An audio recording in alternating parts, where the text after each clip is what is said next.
interrupt this program to bring you Courage, the Cowardly Dog Month. Whole month of Courage, the Cowardly Dog. First appearing in 1996, it was picked up by Cartoon Network, who work in the middle of Burbank, and directed by cartoonist John Dilworth. Though many years have passed since the original air date, it's now time for Zack to celebrate this great show. Well, old sport, what do you think? Neat. Hey guys, Zack here, and welcome back to Courage Month. Today's episodes we're going to be reviewing are The Uncommon Cold and Farmer Hunter, Farmer Hunted. So let's get into both of those.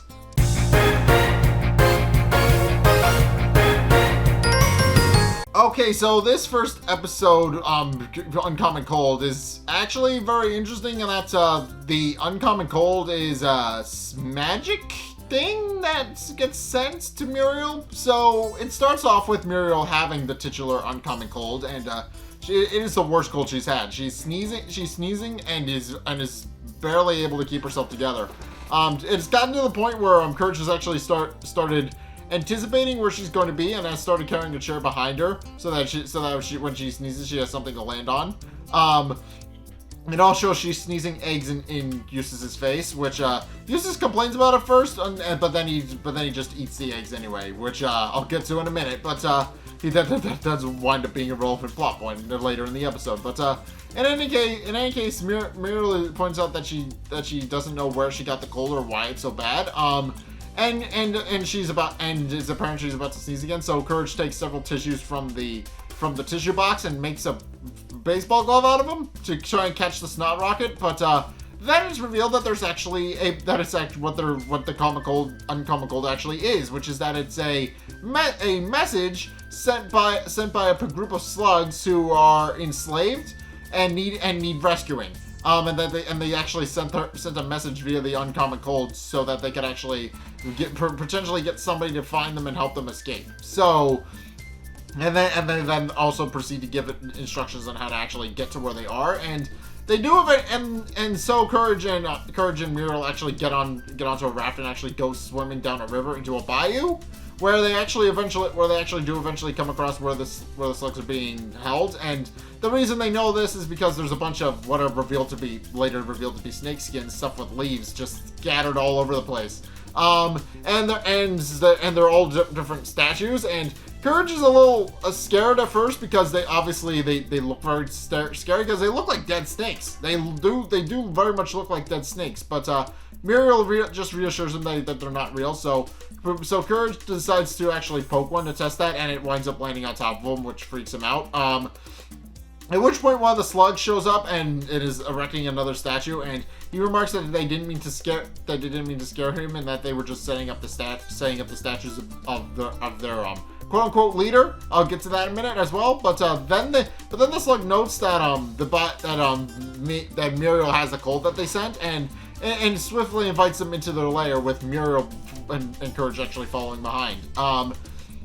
At which point it's revealed that they're actually enslaved by a snake named Big Bayou, who apparently showed up in the bayou and used his voodoo magic to actually take over the place. And they also remark that he's very vain, and that he likes looking at himself. Hence all of the statues. They're all his snakeskin, and he had them planted all over the bayou so he could look at himself whenever he wants.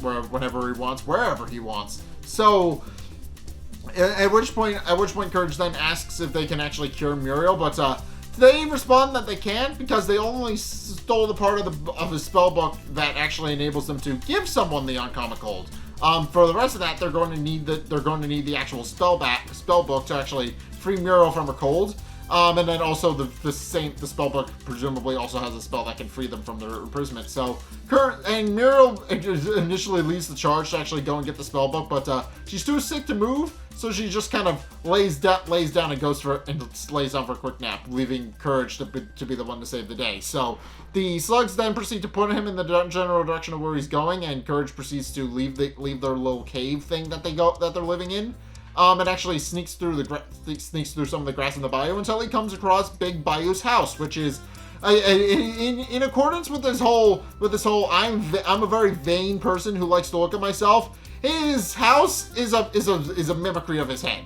He looks exactly like Big Bayou, and then Big Bayou himself actually winds up slithering out of his face, out of the mouth on his door, where his door would be, to actually go and admire some of his statues today. But before he leaves, he actually sheds another skin to actually turn into a statue.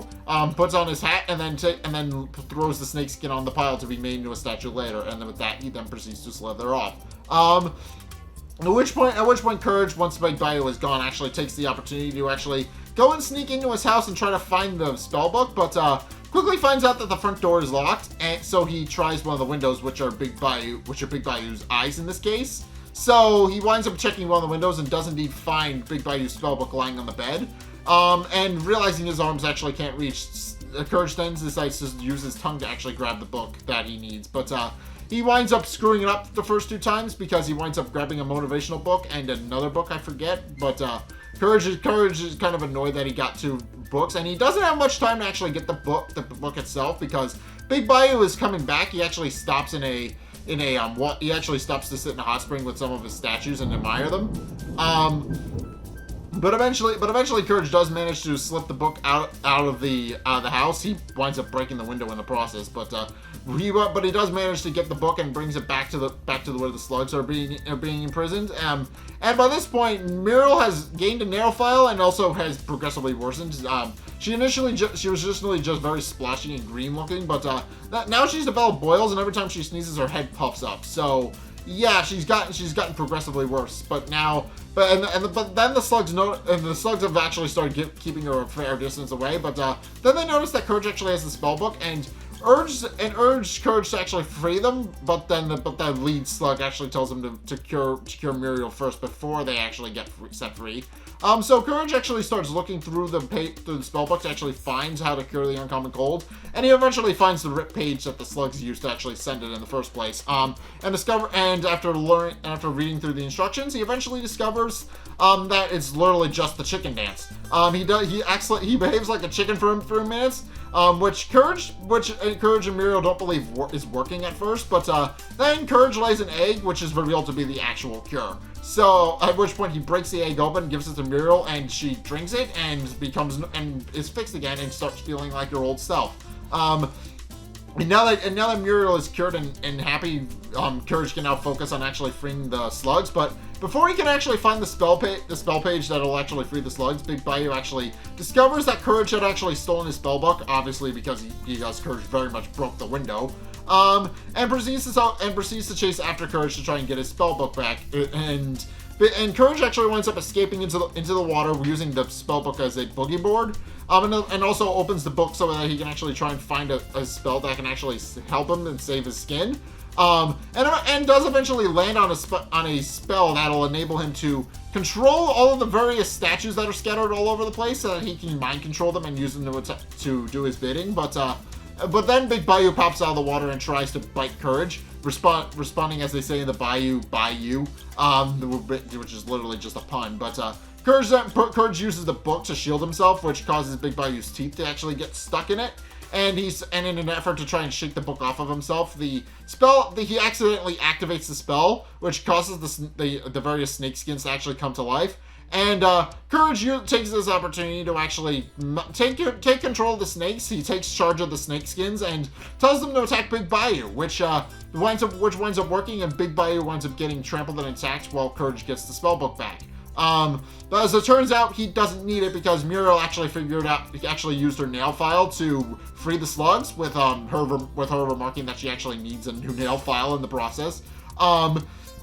But she then proceeds to but in any case, with the slugs now freed, the slugs actually thank Courage and Muriel for their rescue. And even remark that Muriel is one big bad Bayou mama at one point. But in any case, now that the slugs are free, they are now able to enjoy the freedom. It's presumed they just went off to do whatever it was they were doing before Big Bayou showed up. I'm not entirely sure what they were doing before, but because now they can go back to do that again, because we don't really know what their life was like before Big Bayou, just after. But in any case, with Muriel's cold now cured, Courage and Muriel then proceed to return home, with Muriel just being happy that she can sip tea just for the fun of it. But then Eustace barges in, and he has Muriel's cold for obvious reasons. He ate the eggs that she sneezed on and got the cold in the process. And at which point he sneezes, which reveals a hollow of Big Bayou being chained up and being enslaved. With Courage just realizing that it's a lot that they don't really need to deal with Big Bayou, and then proceeds to do the chicken dance to summon the cure again, so that he can actually cure Eustace, and that's just where the episode ends. So yeah, this episode is just interesting. It's just, I mean, the main draw thing in this episode is that there's actually a big Bayou bluegrass song playing in the background, which is a really fun addition to this episode, and I do very much enjoy it for that reason. But yeah, this episode is just interesting. It's just they go out in the middle of a bayou and do a thing. It's really just one of those episodes where it's just like, hey, let's just do whatever. But it is a fun episode, and I do very much enjoy it. But in any case, that's my review of that episode. Onward to the next one.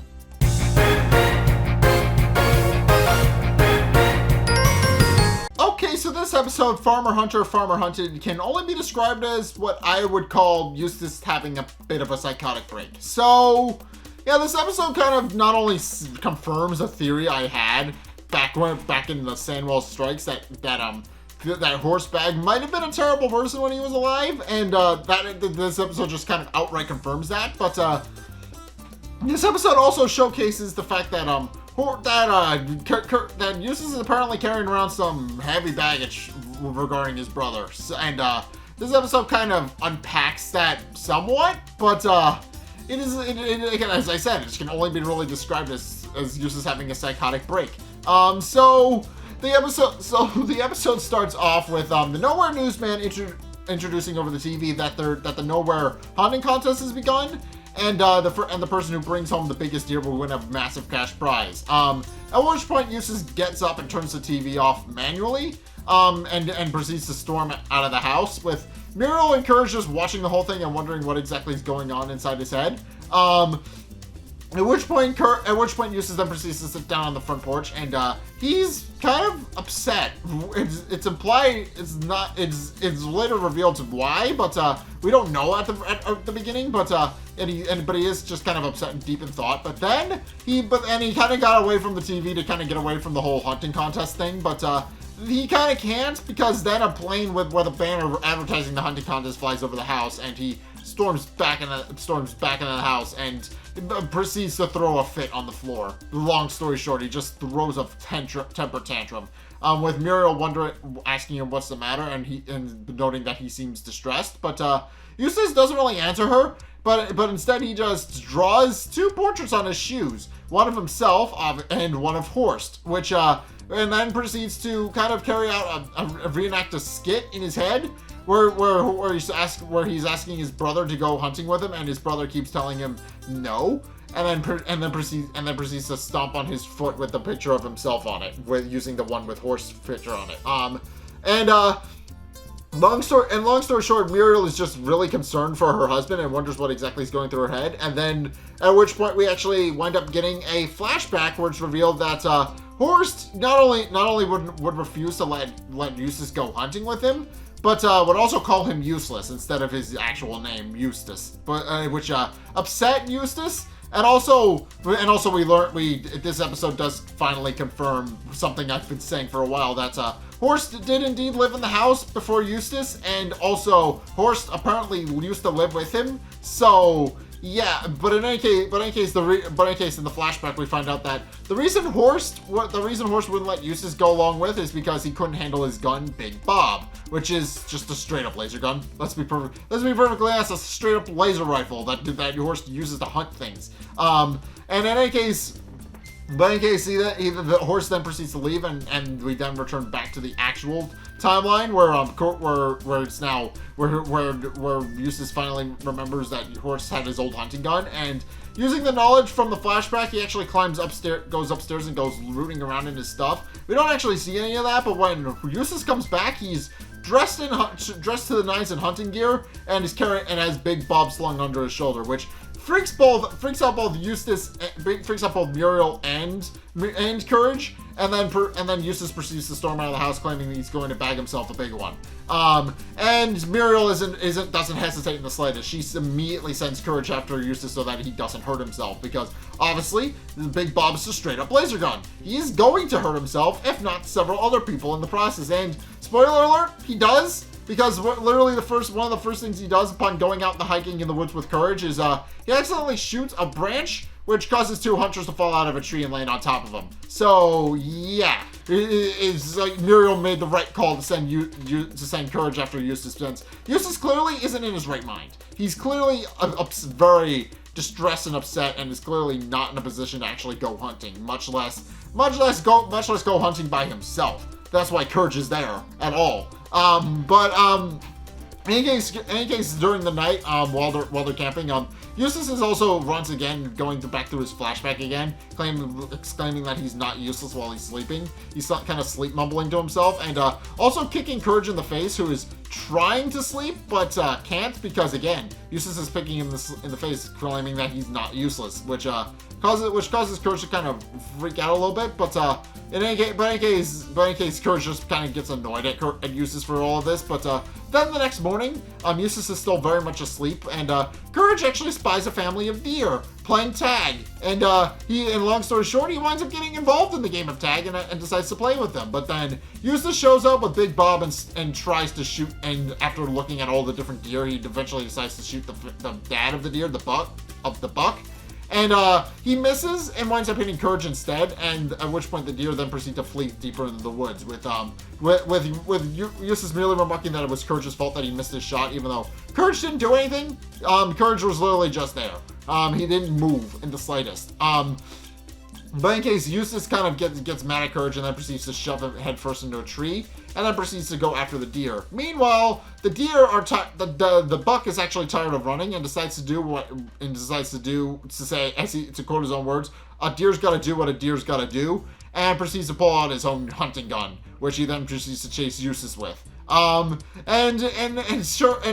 basically, long story short, he decides that's why the title of the episode is called Farmer Hunter, Farmer Hunted, because halfway through the episode, the deer decides to fight back against Eustace. Eustace initially doesn't realize he's being hunted at first, but and Courage actually pokes his head out of the tree and actually spits up a squirrel that got stuck in his mouth, which then proceeds to chitter angrily at him and run back up the tree. But in any case, Courage actually pokes his head out at the right time, because at this time the buck is actually doing hunting practice with the various targets and a picture that have pictures of Eustace on them, and he starts shooting at them to practice his aim. And Courage, realizing that Eustace is about to be shot, proceeds to try and go and find him and warn him about what's going on. But the buck actually winds up shooting Eustace in the ass despite Courage's best efforts, and Eustace winds up dropping Big Bob off a cliff. At which point the two of them proceed to run. And also in the background of this whole chase sequence, I should mention, you have In the Hall of the Mountain King, which I've mentioned before in a previous episode of the show. Not this review session, but in a previous video that I've done, I've remarked Hall of the Mountain King. I forget which episode, but In the Hall of the Mountain King is like one of my favorite pieces ever. So this episode is just kind of one of my favorites for that reason. But in any case, Courage then proceeds to try and run away from the deer, but they wind up getting stuck in it. But they wind up getting stuck in a net with Courage trying to chew himself out. And Eustace doesn't fully understand what Courage is trying to do until he sees the deer aim at him, and he tries to chew his way out of the net as well. But the deer winds up missing somehow and actually winds up cutting them free from the net. And Eustace proceeds to run away from the scene, but winds up falling into a pit trap and gets mauled by a tiger, with the tiger remarking that was a traumatic experience and then leaving. And Courage tries to pull Eustace out of the pit, but winds up getting pulled in himself. At which winds up making him the perfect sitting ducks for the duck to actually shoot at. So Courage actually decides to plead frantically with the deer to try and get him to leave them alone and actually find out if there's another way they can actually settle their problem. And eventually the deer, while the deer, it's not clear what Courage is proposing until after the fact, but the deer does decide to take Courage up on his offer. At which point we cut to Muriel, who sits down to watch some TV and is curious to know if Eustace will actually make it home all right. But is she? I think she isn't particularly worried because she's at Courage after him. But she then proceeds to turn on the TV, and what we find out is that what Courage's proposal was a game show called Hunt for Knowledge, which basically is just Courage hosting a series of trivia questions that both Eustace and the deer have to answer. And Muriel's reaction to this is just priceless. She's just like, why are Courage and Eustace on my TV? She has no idea. She has no idea why they're on the TV, and it is kind of great and kind of priceless. But in any case, Courage then proceeds to host a series of challenges to actually confirm that to actually see who is actually smarter between Eustace or the deer. And also there's a series of woodland critters, including the raccoons from that one episode. They show up in this episode as a cameo, and they kind of cheer on the deer to actually beat Eustace. But in any case, and also they don't cheer for Eustace because Eustace is obviously the hunter in the situation, so they don't really like him. But in any case, Courage then proceeds to actually start with the trivia questions, and long story short, Eustace is an idiot. We kind of explained this, how Eustace is kind of stupid, and people have kind of commented on that, but this episode just hammers that home. Eustace is an idiot. He can't actually answer any of Courage's questions. He doesn't even know what the Big Dipper is or what the planet Earth is. I should mention that. Those are things that are confirmed in this episode. Eustace doesn't know what the planet Earth is, and he lives on the damn thing. So yeah, that should tell you a bit about Eustace's intelligence. What he actually runs of remarking in regards to the actual globe that Courage pulls out to represent the planet Earth is that it's a bowling ball with vomit on it, which isn't correct at all. And I've established this. Eustace is an idiot. That's just what this episode establishes. Eustace is a goddamn idiot. But in any case, the deer winds up winning the trivia because, for obvious reasons, and he winds up winning the little game that Courage set up, and is allowed to just live peacefully with his family. But Eustace isn't willing to let it go, and actually reveals that he actually managed to retrieve Big Bob off screen and fishes it out of a nearby bush and tries to shoot at the deer, but Courage intervenes and actually helps them avoid it by actually picking up the flooring that they're standing on. But in the process, Eustace actually shoots something else, and we don't find out what it is until a little bit after. But from what we can tell initially, it's just this big thing that's rampaging through the woods and just knocking down trees. And then we find out that it's a very angry looking bear who is upset of the fact that somebody shot his lollipop. And obviously all the woodland critters immediately gang up on Eustace and point out that it was his fault, but Eustace decides to actually shirk the blame and begins to swap his hunter's hat with the deer's antlers, and claim that the deer is actually the hunter, and that his brother was right and he was useless after all, and that he's not even fit to be that he's only really fit to be a deer. And then proceeds to bound into the woods, still pretending to be a deer, where he's eventually shot by hunters, and one of them winds up winning the cash prize for bringing Eustace home. And where Eustace just calls himself that he's useless the deer. So yeah, this episode is just this episode is just useless. I'm even calling him useless now. Eustace having a psychotic break. That is what the episode is. Eustace is revealed to have a very checkered past with his brother, and for good reason, because his brother, like the rest of the members of his family, they suck. Long story short, there is definitely a bit more nuance to that, considering some of the other quote-unquote appearances that Horses had in the past, where he seems to trust Eustace to an extent, considering he left Eustace a bunch of stuff that he knows that Eustace would actually maybe use responsibly. Not that Eustace ever uses any of those things responsibly, but it is a bit more nuanced than that. But this episode does show that Horse didn't really trust Eustace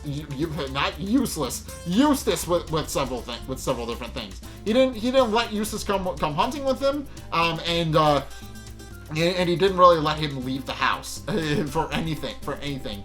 And it's possible that he just wanted to protect his brother, which seems likely given the fact that he seems to have left all of his stuff nearby, and gave Eustace the permission to actually hide the key in his hat so that he could keep it. But yeah, this episode just kind of sets up that not only does Eustace have had a very complicated relationship with his brother, but in the process, upon finding out the deer hunting thing that he wasn't allowed to go on is around the corner, he just has a straight up psychotic break, and by the end of the episode, he goes completely nuts. So yeah, that's what this episode is. It firmly establishes what kind of relationship Eustace had with his brother, and in the process, Eustace has a psychotic break and also tries to kill a deer who tries to kill him in turn. But yeah, it's a very Elmer Fudd episode. If you guys know who that is from Looney Tunes. Actually, I'm pretty sure most people know who that is because it's been on and off the air for 25, 50 years or so. But yeah, in any case, that's my review of this episode, and also just this episode of Courage the Cowardly Dog in general. What did you guys think? Let's get a discussion going in my comment section down below, or on my Discord server, link in the description. Also, just go follow me over on my Discord in general, because we're actually going to be doing the grand finale of Courage Month over there. So if you guys absolutely want to see that, by all means, go ahead. Link is down in the description. Just go check that out. And also, but in any case, thank you guys so much for watching. If you enjoyed, be sure to like, comment, and subscribe. Also, be sure to follow me on Twitter in the description below. And be sure to check out my Patreon if you want to help support me. It's only a couple bucks a month. It does really help me out, and you guys get access to one bunch of cool perks that I'm always saying thanks. So be sure to check those out in the description below as well. And also be sure to check out my Twitch down in the description. I stream every Sunday, 2:30 Eastern Standard Time. I'm not going to be streaming this coming Sunday because the thing I wanted to do for the grand finale wound up not working after looking into it a little bit more. But I am going to be moving that to Discord. That doesn't mean I'm going to be eliminating that option of doing a watch along on Twitch in the near future. But let's just say I couldn't do a watch along on the thing I wanted, so we're not doing it that way anymore. But in any case, yeah, and also be sure to check out the videos linked in the end screen as well. Top one's most recent one. Bottom one's the one recommended to you, and they may or may not be Courage related. Just go check both of those videos out. But in any case, thank you guys so much for watching. And until next time, I will see you guys in the next video. Peace!